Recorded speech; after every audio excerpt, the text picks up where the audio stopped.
हे guys, welcome back. देवी संस्था के साथ आपके बीच हाजिर हो चुका हूँ। 69,000 के साथ काफ़ी मुद्दे हैं। थोड़ा सा आपको अटपटा जरूर लगेगा मेरी बात को सुनकर, काफ़ी ऐसे मुद्दे हैं। थोड़ा सा मैं स्ट्रेट फॉरवर्ड बोलता हूँ क्योंकि आप लोगों को मेरे ऊपर बहुत ज़्यादा विश्वास है। तो जानते हैं जो सत्य को छिपाता है वो दोषी भी होता है ना, गीता में कहा गया है।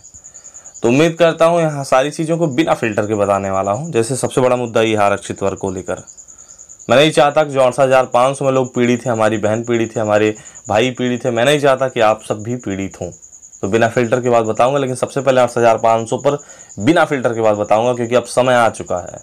एक 68,500 और एलटी ग्रेड वाले अच्छे से ध्यान दे लें। क्या 68,500 वालों के पास जानते हैं लगभग 2 इंक्रीमेंट हो चुका है, या फिर एक ही मान के चलें डीए बढ़ चुका है ना। उसके बाद 2 साल का आपके पास अनुभव हो चुका है और हर 10वें साल बाद चयन वेतन मान लगता है। महिलाओं का अंतर जनपदीय ट्रांसफ़र 1 साल में होता है अब, और पुरुषों का 3 साल में। यानी महिलाएं अब जा सकेंगी अपने घर। पुरुष की बात करूंगा 1 साल बाद अभी आप अपने घर जा सकते हैं। अब 69,000 के साथ आना मालूम है क्या है? एक तो अपना जान तो मुझे लगता है आप जोखिम में डालेंगे, दूसरी बात तो अपनी नौकरी भी जोखिम में डालेंगे। उसके कई कारण ये है, मामला सुप्रीम कोर्ट में पहुंच चुका है और मामला इतना ज़्यादा विवादित है, बीच में खेल के नियम बदले गए हैं, इस आधार पर विवादित है।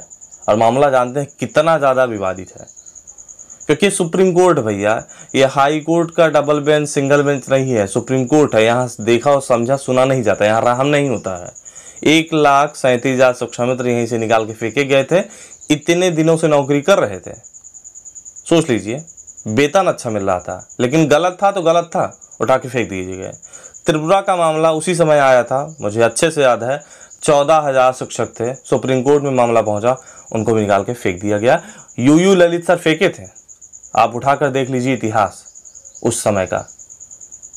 तो स्पष्ट जान लें 68,500 वाले, और स्पष्ट ये भी जान लें, मुझे लगता है यदि 69,000 के साथ जाएंगे तो एक सबसे बड़े बैच के साथ जाएंगे जो बहुत पीछे चले जाएंगे। अभी तो आप 41,000 के साथ हैं। और दूसरी सबसे बड़ी बात यह है कि 2 साल का अनुभव हो चुका है। जो नई शिक्षा नीति में अध्यापक तो बने ही हैं, अगर आपको प्रधानाध्यापक बनना है तो 5 साल का अनुभव मांगेगा। उसके बाद आपको लिखित परीक्षा देनी होगी, जो आप बहुत ज़्यादा योग्य हैं। 2 साल हो चुका है, 3 साल कुछ नहीं है, आसानी से प्रधानाध्यापक शायद प्रमोट हो जाएंगे। अब पूरी कहानी ख़त्म कर चुके हैं, पुराना जो पद्धति है। अब नई शिक्षा नीति में जानते होंगे बहुत अच्छे से एग्ज़ाम क्वालिफाई करना होगा, तब आप प्रधानाध्यापक के पद पर चयनित होंगे। तो भैया इतिहास अच्छे से जान लें, सुप्रीम कोर्ट से निकाल के फेंक दिए जाएंगे। अपनी नौकरी तो आप जोखिम में डालेंगे, जान भी जोखिम में डालेंगे यहाँ आकर। तो भैया बुद्धिमान लोग अच्छे से जान लें, वही फिर 39,000 से स्टार्ट करोगे, 5,000 कटेगा और भैया 34,000 35,000 पाओगे। क्या मतलब है यार, काहे जान जोखिम में डालोगे? और एलटी ग्रेड वाले भी जान ले भैया, आपकी पीडीएफ फाइनलिज्म हो चुकी है, 10,000 विषयों की संस्तुति मिल चुकी है। हिंदी सामाजिक अध्ययन वाले आ जाए तो बेहतर है, लेकिन आप ना आओ वहाँ नौकरी, और यहाँ आओगे तो अपना डॉक्यूमेंट्स वगैरह फंस जाएगा, वेरिफिकेशन में चला जाएगा, पता चले आप खोजते रह जाओगे। और भैया उम्मीद करता हूँ एलटी ग्रेड जो आपका विषय है बिना विवादित है, क्योंकि हिंदी सामाजिक का कोई विवाद नहीं है। तो बेहतर होगा इन सब चीज़ों से आप दूर रहें। अब मामला बहुत ज़्यादा विवादित है, मेरे दृष्टिकोण से लगना है भैया। अभी सुनने में आ रहा है कि जल्द जल्द सुनवाई भी लगनी है, तो यहाँ अपना जान ना जोखिम में डालो, बाकी चीज़ें आप स्वयं समझदार हो। हाँ, दूसरी सबसे बड़ी बात ये कि सबसे बड़ी बात कर लेता हूँ, अभी तुरंत कर लेता हूँ। आरक्षित वर्ग ध्यान दो, इसका मतलब एससी बीसी ओबीसी वाले एकदम ध्यान दो मेरी बात को। मैं नहीं चाहता कि आपसे छिपाऊँ। यहाँ देख सकते हैं एक बात जो आपसे छिपाई गई है, जो आप शायद कभी जानते भी नहीं होंगे, एकदम अज्ञान हो गए इस बात को लेकर। चलिए बताता हूँ क्या। अब एससी बीसी एसटी के जितने भी अच्छे कैंडिडेट हैं, अच्छे मतलब समझते हैं जिनके गुणांक 70 हैं, मान के चलें, पता नहीं क्या कट ऑफ होगा, 70 गुणांक मान के चलें एससी बीसी एसटी के, और आप ओवरलैप करके जनरल की सीटें जब लेने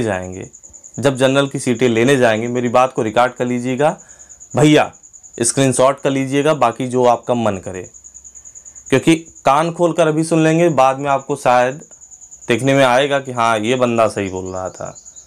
ठीक है, अभी अपनी पीड़ा को दूर कर सकते हैं, एकदम टाइम है। अच्छे कैंडिडेट वाले एससी बीसी एसटी जिनके अच्छे गुणांक हैं, जब ये ओवरलैप करेंगे तो आपको दूर जिला मिलेगा। क्यों? क्योंकि मान के चलें अगर जनरल का कट ऑफ एक लग जाता है, चलो 70 लग जाता है, और आप इन्हें एलिमिनेट करेंगे, इनसे आगे जाएंगे BC SC EST। जब ओवरलैप करके इनकी सीट लेने जाएंगे, मान लीजिए अब आपका गुणांक बन जाता है 70 दशमलव समथिंग 71 बन जाता है ना। जब ओवरलैप करेंगे तो मालूम है 70 कट ऑफ किसका है, जनरल का है, एकदम नीचे का पहला बंदा है श्रावस्ती जिला वाला, और उसी को आप एलिमिनेट करेंगे, उसी की सीट लेंगे आप, तो आपको कौन सा जिला मिलेगा, कौन सा जिला मिलेगा, एकदम पिछड़ा जिला मिलेगा, अपने घर से सुदूर 500 700 1000 किलोमीटर। जब आप ओवरलैप करके जाएंगे इनकी सीट लेने और आपके गुणांक कितने हैं, इतने अच्छे, आप सोचेंगे गृह जनपद मिलेगा अपने कैटेगरी में, लेकिन नहीं, ये सॉफ्टवेयर ही ऐसा डिजाइन किया गया है। अब जिनके गुणांक 65 बनते होंगे, 61 बनते होंगे SC BC ST में, वो गृह जनपद पाएगा, क्योंकि आप अपनी सीटें छोड़ के जाएंगे। जबकि मैं चाहता हूं, जो पीड़ा आपकी मैं अच्छे से समझता हूं, जो 8500 में झेला जा रहा है, ये 61 या 65 वाला बंदा जाके सीट ले और 70% वाला गृह जनपद में रहे SC BC ST। देखें मेरी बात, समझे मेरी बात, आप उसको एलिमिनेट करेंगे जो सबसे नीचे बंदा होगा, या तो आपका इतना गुणांक अच्छा रहे 78% रहे, तब जाकर आप गृह जनपद पाएंगे। तो आरक्षित वाले बिल्कुल ध्यान दें, जो आपके साथ होने वाला है, जो आपके नंबर अच्छे होंगे, तुरंत आप जनरल में ओवरलैप करेंगे। ओवरलैप करने के बाद आपको वो जिला मिलेगा, क्योंकि आपके गुणांक इतने अच्छे होंगे नहीं कि अनारक्षित की सीटें 78% के साथ अपना गृह जनपद ले लेंगे। आप वही सुदूर वालों को एलिमिनेट करेंगे, यानी कि 70 दशमलव समथिंग 70 दशमलव समथिंग 71 दशमलव समथिंग श्रावस्ती, चंदौली, सीतापुर, लखीमपुर, ठीक है। अब आप इतने दूर चले जाएंगे, जो आप सोचे होंगे उसके एकदम विपरीत होगा, मैं देखा हूँ। जबकि होना चाहिए ये 61 वाला दूर जाना चाहिए अपने कैटेगरी का, मुझे अपने कैटेगरी की सीट मिलनी चाहिए, क्योंकि मेरा 70 गुणांक का कैटेगरी में अपने आप में मायने रखता है। अब इसके लिए आपको ज्ञापन देना चाहिए कि श्रीमान ऐसा करना चाहिए मेरे साथ, ऐसा ना हो, क्योंकि 8500 में ऐसा हुआ था और आज भी वो दूर है। हमारे मित्र भी भैया हैं, श्रावस्ती घर जौनपुर में है, बहुत ज़्यादा परेशान है, शायद मेरी बात को उन तक पहुंचती होगी। तो भैया यही था, आप जानते होंगे, माशा साहब अच्छे से जानते होंगे। चलिए अब 2-3 मुद्दे ये हैं कि आप पेयरिंग वाले एकदम ध्यान दे लें। मैं देख पा रहा हूँ संशोधन के फिराक में है, ज़िंदगी भर के लिए डिबार हो जाओगे, फिर कभी नहीं रह पाओगे, और मुझे नहीं लगता कि एकदम नौकरी भूल ही जाओगे। यदि आप पेयरिंग वाले सोचें कि संशोधन कर लें, अब हमारी डिग्री पूरी हो चुकी है, 22 दिसंबर को सारी डिग्री आपको पूरी होनी चाहिए, क्योंकि आपके फॉर्म की लास्ट डेट यही थी 22 दिसंबर 2018। यदि नहीं पूरी होती है, वैधानिक कार्रवाई की जाएगी। उसको भी दिखा देता हूँ कितने लोग फिराक में हैं। और यहाँ देख सकते हैं कि बेसिक शिक्षा परिषद फिर पहुँचे नवीन कि ताकि 68,500 वालों को NOC ना मिले, इस पर क्या आश्वासन मिला है। और मेरे कमेंट बॉक्स में एक बंदा था, यहाँ देख सकते हैं, दीपक सारस्वत नाम है, और उन्होंने कहा कि भैया मैं 68,500 में चयनित हूँ, अपनी 69,000 की सीट अपने नए साथियों के लिए छोड़ रहा हूँ। सभी 69,000 के सफल साथियों को हार्दिक शुभकामनाएं। भैया बहुत बहुत धन्यवाद, भगवान करे आप बहुत आगे जाएं। ये जब मैं आज पेपर की कटिंग पढ़ता हूँ, थोड़ा सा जूम करूँगा, उसके बाद आपको पढ़ के सुनाऊँगा। यहाँ लिखा है, इसी तरह कुछ उस समय DED या अन्य परीक्षाओं में अपेयरिंग अभ्यर्थी थे। ठीक है, फिर से पढ़ देता हूँ। ऐसे संशोधन वाले बहुत सारे बच्चे हैं जो फिराक में हैं। इसी तरह कुछ उस समय DED या अन्य परीक्षाओं में अपेयरिंग अभ्यर्थी थे, लेकिन अब उनकी डिग्री मिल चुकी है। चूँकि TET 2018 के रिजल्ट में भी संशोधन हुआ था और अभ्यर्थियों के नंबर बाद में बढ़ गए थे। तो TET 2018 के नंबर में जो संशोधन हुआ था, 1 या 2 नंबर बढ़े हैं, तो आप बिल्कुल परेशान ना हो, जैसा है वैसे रहने दें। मेरे साथ भी हुआ था, क्योंकि जब हम फॉर्म डाले थे तो इतना नंबर था, बाद में बढ़ गया। अब सोचे कि सुधार लें, उसका कोई मतलब नहीं है। लेकिन हाँ, यदि आप अपीयरिंग है, TT अपीयरिंग है और आपकी डिग्री नहीं पूरी हुई है, तो पहली बात तो आप सोचें कि चलो डिग्री पूरी हो चुकी है, जो संशोधन के फिराक में है, चलो हमारी डिग्री पूरी हो चुकी 14 महीनों में, अब हम अप्लाई कर लें। भैया आप डिबार हो जाएंगे, वैधानिक कार्रवाई हो जाएगा, ज़िंदगी भर के लिए सड़ जाएंगे, मर जाएंगे आप, कभी नौकरी नहीं मिलेगी। एक बात तो जान लें। अब चलिए आगे की बात कर लेते हैं। MRC के संबंध में सचिव बेसिक शिक्षा परिषद उत्तर प्रदेश से हुई वार्ता का सार। नवीन जब पहुंचते हैं, सर 68,500 जिला आवंटन से संबंधित रिव्यू एप्लीकेशन इतना है, याचिका संख्या इतना है, शिखा सिंह एवान्य के नाम से निर्णय आ चुका है, इसे जल्द लागू करवाइए। यही है जो मैं ऊपर आपको बताया हूँ, आरक्षित वर्ग वाले। आज तक ऑर्डर आ चुका है, लेकिन उन्हें बुलाया नहीं जा रहा है। सोच लीजिए, तिल तिल मरते हैं जब नौकरी मिलती है, अभी तो लगता है कहीं भी मिल जाए, लेकिन ये नियम लागू होना चाहिए। मैं चाहता हूँ लागू हो। चाहने का मतलब यह है कि आप वो पीड़ा को ना झेलें। भाई अच्छा नंबर है तो आप घर पाए ना।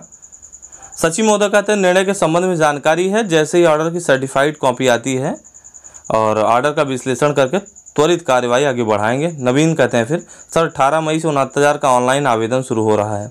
सचिव महोदय कहते हैं पता है, अच्छे से पता है। फिर कहते हैं नवीन जी सर आपसे निवेदन है कुछ जल्द करिए, नहीं तो 68,500 चयनित इसमें मनचाहे जिले के लिए आवेदन कर देंगे।